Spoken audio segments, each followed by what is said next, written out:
ಶ್ರೀಕೃಷ್ಣಾಯ ನಮಃ. ವಸುದೇವಸುತಂ ದೇವಂ ಕಂಸಚಾಣೂರಮರ್ದನಂ ದೇವಕೀ ಪರಮಾನಂದಂ ಕೃಷ್ಣಂ ವಂದೇ ಜಗದ್ಗುರುಂ. ಬ್ರಹ್ಮಸ್ಥಾನ ಸರೋಜಮಧ್ಯವಿಲಸತ್ ಚೀತಾಂಶುಪೀಠಸ್ಥಿತಂ ಸ್ಫೂರ್ಜತ್ಸೂರ್ಯರುಚಿಂ ವರಾಭಯಕರಂ ಕರ್ಪೂರಕುಂದೋಜ್ವಲಂ ಶ್ವೇತಸ್ರಗ್ವಸನಾನುಲೇಪನಯುತಂ ವಿದ್ಯುದೃಚಾ ಕಾಂತಯ ಸಂಶ್ಲಿಷ್ಟಾರ್ಧತನುಂ ಪ್ರಸನ್ನವದನಂ ವಂದೇ ಗುರುಂ ಸಾದರಂ. ಶ್ರೀಗುರುಭ್ಯೋ ನಮಃ. ಲಂಬೋದರಂ ಪರಮಸುಂದರಮೇಕದಂತಂ ರಕ್ತಾಂಬರಂ ತ್ರಿನಯನಂ ಪರಮಂ ಪವಿತ್ರಂ ಉದ್ಯದ್ದಿವಾಕರ ಕರೋಜ್ವಲಕಾಯಕಾಂತಂ ವಿಘ್ನೇಶ್ವರಂ ಸಕಲವಿಘ್ನಹರಂ ನಮಾಮಿ.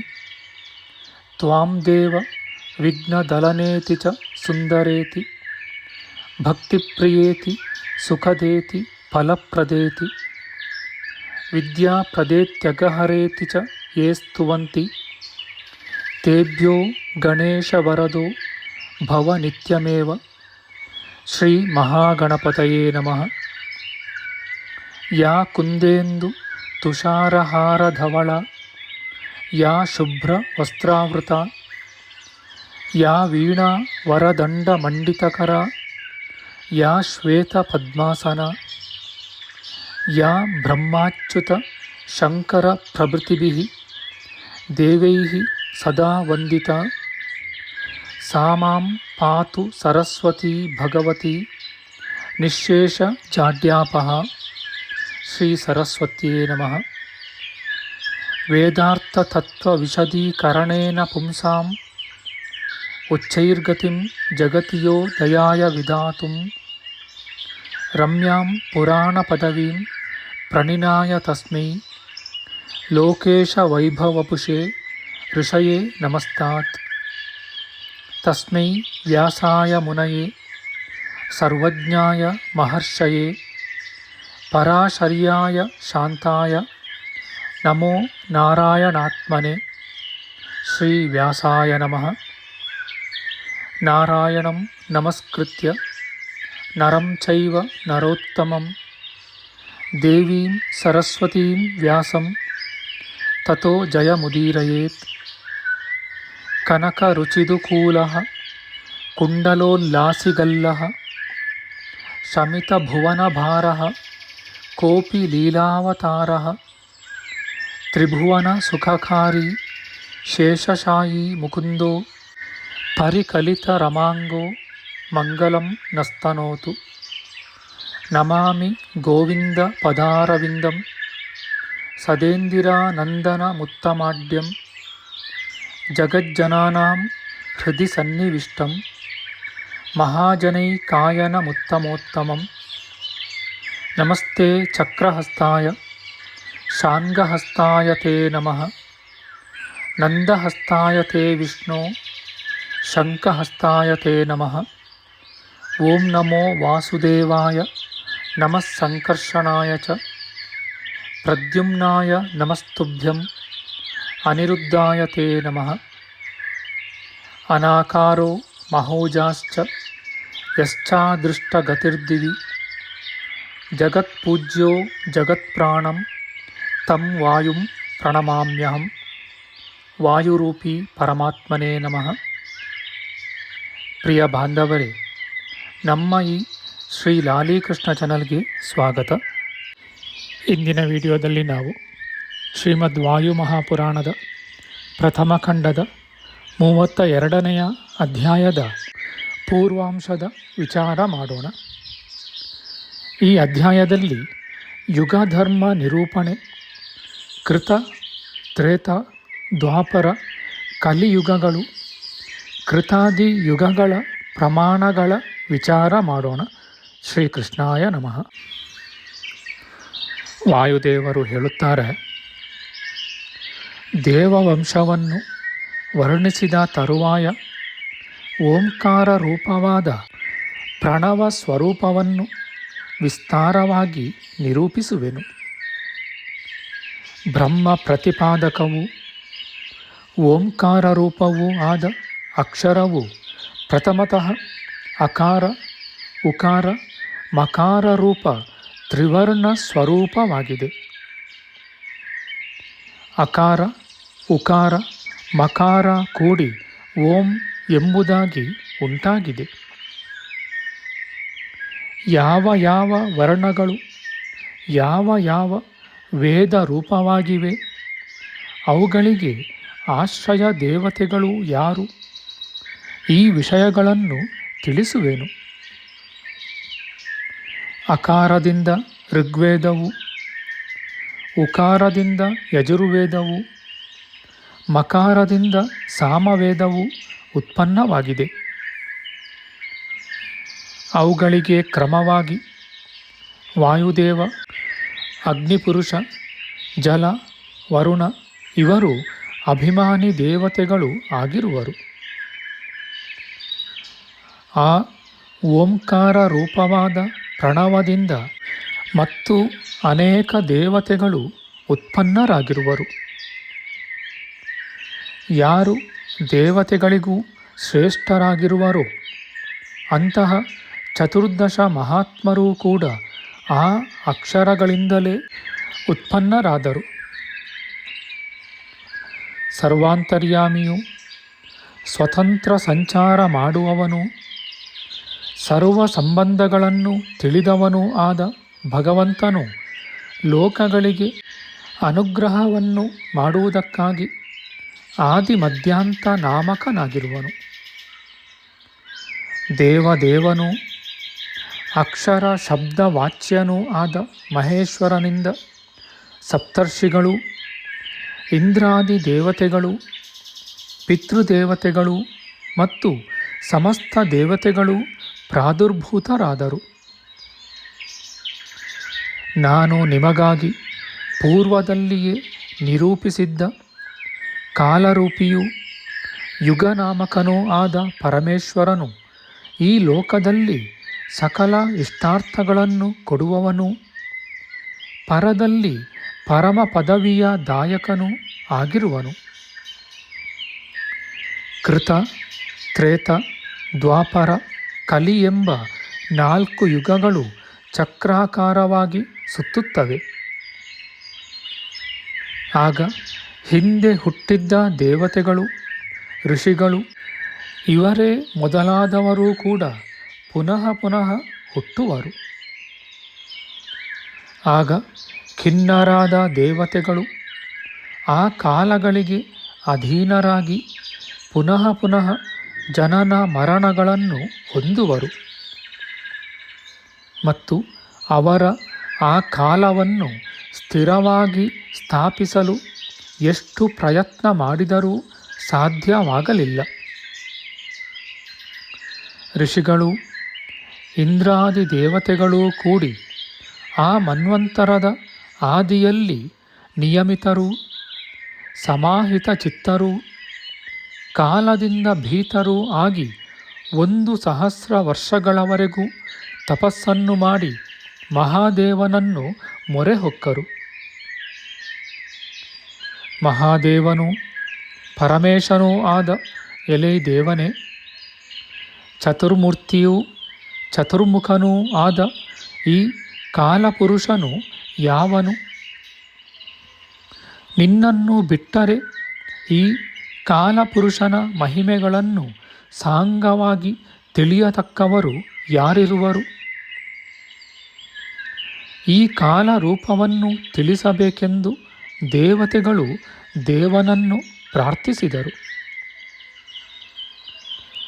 ಅನಂತರ ಮಹಾದೇವನು 4 ಮುಖಗಳಿರುವ ಕಾಲಪುರುಷನನ್ನು ನೋಡಿ, ನೀವು ಹೆದರಬೇಡಿ, ಹೀಗೆ ಘೋರವಾದ ತಪಸ್ಸನ್ನು ದೀರ್ಘಕಾಲ ಮಾಡಲು ಕಾರಣವೇನು? ನಿಮ್ಮ ಕೋರಿಕೆಗಳು ಯಾವುವು ಎಂದನು. ಎಲೆ ದೇವತೆಗಳೇ, ನಾನು ನಿಮ್ಮ ಅಭೀಷ್ಟಗಳನ್ನು ನೆರವೇರಿಸುವೆನು. ನಿಮ್ಮ ಈ ಶ್ರಮವು ವ್ಯರ್ಥವಾಗುವುದಿಲ್ಲ. ಈ ಕಾಲಪುರುಷನನ್ನು ಜಯಿಸಲು ಯಾರಿಗೂ ಸಾಧ್ಯವಿಲ್ಲವೆಂದು ಮಹಾದೇವನು ಹೇಳಿದನು. ಯಾರ ಮುಖವು ಶುಭ್ರವಾಗಿಯೂ 4 ನಾಲಿಗೆಗಳಿಂದ ಸಹಿತವಾಗಿಯೂ ಇವೆಯೋ ಅವನೇ ಕೃತಯುಗ ಪುರುಷನು. ಆ ಕಾಲಪುರುಷನ ಮುಖವೇ ಹೀಗಿರುವುದು. ಈ ದೇವನೇ ಸುರೇಶನೂ ವೈವಸ್ವತ ಬ್ರಹ್ಮನೂ ಪ್ರಮುಖನೂ ಆಗಿರುವನು. ಎಲೆ ವಿಪ್ರರೆ, ಯಾವನ ಮುಖವು ಕೆಂಪಗೂ ಮೂರನೆಯದು 3 ನಾಲಿಗೆಗಳಿಂದ ಕೂಡಿಯೂ ಭಯಂಕರವಾಗಿಯೂ ಇದೆಯೋ ಅವನೇ ತ್ರೇತಾಯುಗ ಪುರುಷನು. ಈ ತ್ರೇತಾಯುಗದಲ್ಲಿ ಯಜ್ಞಗಳು ಮಹೇಶ್ವರನಿಂದ ಉಂಟಾಗುತ್ತವೆ. ಆ ಯಾಗಗಳಿಂದ ಮಹೇಶ್ವರನೇ ಪೂಜಿಸಲ್ಪಡುತ್ತಾನೆ. ಆ ಯಜ್ಞಪುರುಷನಿಗಿರುವ 3 ನಾಲಿಗೆಗಳು ತ್ರೇತಾಗ್ನಿ, ಗಾರ್ಹಪತ್ಯಾಗ್ನಿ, ಆಹವನೀಯಾಗ್ನಿ ಎಂದು 3 ವಿಧಗಳಾಗಿ ಆದುವು. ಹೀಗೆ ಬ್ರಾಹ್ಮಣರು 3 ವಿಧ ಅಗ್ನಿಗಳಲ್ಲಿ ಹೋಮಗಳನ್ನು ಮಾಡಿದರೆ ಕಾಲಪುರುಷನು ಈ ಜಿಹ್ವಾ ಮೂಲಕವಾಗಿ ಆ ಆಹುತಿಗಳನ್ನು ಸ್ವೀಕರಿಸುವನು. ಯಾವನ ಮುಖವು ರಕ್ತ ಮತ್ತು ಕಂದು ಬಣ್ಣ ಉಳ್ಳದ್ದಾಗಿಯೂ 2 ಜಿಹ್ವೆಯುಳ್ಳದ್ದಾಗಿಯೂ ಇವೆಯೋ ಮತ್ತು ಯಾವನಿಗೆ 2 ಕಾಲುಗಳು ಇವೆಯೋ ಅವನೇ ದ್ವಾಪರ ಪುರುಷನಾಗಿರುವನು. ಯಾವನ ನೇತ್ರವು ಕೆಂಪಗೂ ಮುಖವು ಕರ್ರಗೂ ನಾಲಿಗೆಯು ಕಪ್ಪಗೂ ಉದ್ದವಾಗಿಯೂ ಅತಿ ಚಂಚಲವೂ ಆಗಿವೆಯೋ ಅವನೇ 4ನೆಯ ಕಲಿಪುರುಷನು. ಸರ್ವಲೋಕ ಭಯಂಕರವೂ ಚತುರ್ಥವೂ ಭೀಷಣವೂ ಘೋರರೂಪಿಯೂ ಆದ ಈ ಕಲಿಯುಗವೇ ಕಲ್ಪಗಳಿಗೆ ಆದಿಯಾಗಿದೆ. ಆ ಕಲಿಯುಗದಲ್ಲಿ ಯಜ್ಞ ಯಾಗಗಳು ಸ್ವರ್ಗ ಮೋಕ್ಷಗಳೂ ಇಲ್ಲ. ಆ ಯುಗದಲ್ಲಿ ಪ್ರಜೆಗಳು ಕಾಲಾಧೀನರಾಗಿ ಅತ್ಯಂತ ಪೀಡಿತರಾಗುವರು. ಕೃತಯುಗದಲ್ಲಿ ಬ್ರಹ್ಮನು, ತ್ರೇತಾಯುಗದಲ್ಲಿ ಯಜ್ಞವು, ದ್ವಾಪರ ಯುಗದಲ್ಲಿ ವಿಷ್ಣುವು, ನಾನು 4 ಯುಗಗಳಲ್ಲಿಯೂ ಪೂಜ್ಯನೂ ಆಗಿರುತ್ತೇನೆ. ಬ್ರಹ್ಮ, ವಿಷ್ಣು, ಯಜ್ಞವೆಂಬ ಈ 3 ಕಾಲದ ಕಲೆಯಾಗಿರುತ್ತವೆ. ಈ ಕೃತ, ತ್ರೇತ, ದ್ವಾಪರ, ಕಲಿ ಎಂಬ 4 ಕಾಲಗಳಲ್ಲಿ ಚತುರ್ಮೂರ್ತಿಯಾದ ನಾನೇ ಪೂಜ್ಯನಾಗಿರುವೆನೆಂದು ಪರಮೇಶ್ವರನು ದೇವತೆಗಳಿಗೆ ಹೇಳುವನು. ನಾನೇ ಸಕಲ ಲೋಕಗಳನ್ನೂ ನಿಮ್ಮನ್ನು ಸೃಷ್ಟಿ ಮಾಡಿರುತ್ತೇನೆ. ನಾನೇ ಸೃಷ್ಟಿಕರ್ತನೂ ಕಾಲರೂಪಿಯೂ ಕಾಲ ಪ್ರವರ್ತಕನೂ ಯುಗಕರ್ತನೂ ಮತ್ತು ಮುಖ್ಯವಾದ ಆಶ್ರಯನೂ ಆಗಿರುತ್ತೇನೆ.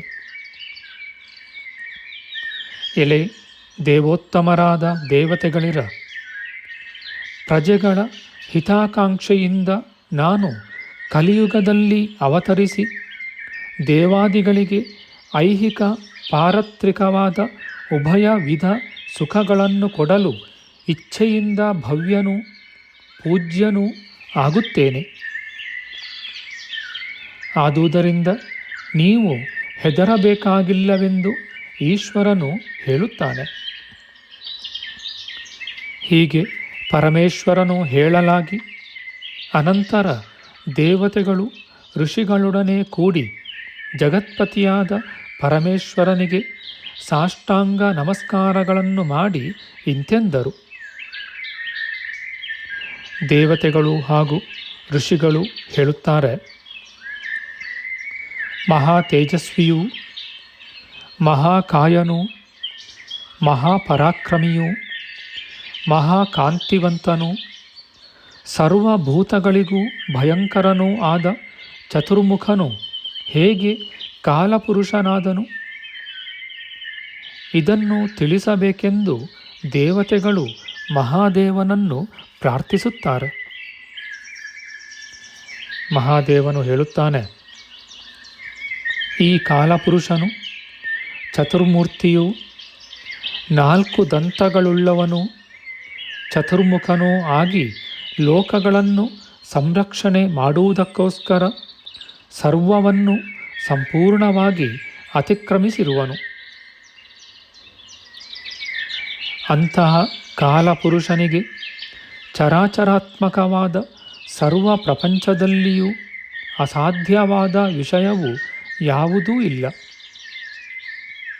ಅವನೇ ಸರ್ವಭೂತಗಳ ಸೃಷ್ಟಿ ಸಂಹಾರಗಳನ್ನು ಮಾಡುವವನು. ಹೀಗೆ ಸರ್ವರೂ ಕಾಲಕ್ಕೆ ಅಧೀನರಾಗಿರುವರು. ಆ ಕಾಲಪುರುಷನು ಯಾರ ಅಧೀನದಲ್ಲಿಯೂ ಇರುವುದಿಲ್ಲ. ಆದುದರಿಂದ ಕಾಲಪುರುಷನೇ ಸರ್ವಕಾಲದಲ್ಲಿಯೂ ಸರ್ವಭೂತಗಳನ್ನು ಭಕ್ಷಿಸುವನೆಂದು ಈಶ್ವರನು ಹೇಳುತ್ತಾನೆ. ಮಹಾಶೂರನಾದ ಭಗವಂತನ ಪೂರ್ವದಲ್ಲಿ ಹೇಳಿರುವ ಕ್ರಮದಲ್ಲಿ ಹೆಜ್ಜೆಗಳು 71 ಇವೆ.